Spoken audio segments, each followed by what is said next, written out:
কি বাচ্চা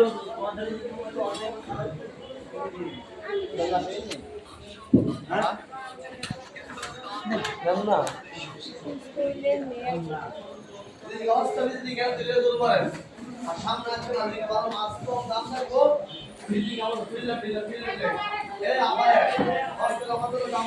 মাথা বলে 8 পিস করো 8 মাথা বলে 8 পিস করো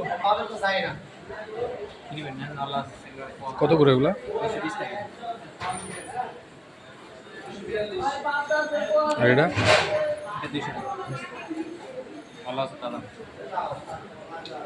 সবই তো বরফ দেওয়া, ভাই বরফ দেওয়া যে সব। বরফ ছাড়া মাছ রাখা যায়, যে গরম 5 মিনিট ফ্যান ছাড়া থাকে না। বরফ ছাড়া মাছ রাখা, বরফ দিয়েও মাছ ভালো রাখতে পারি না।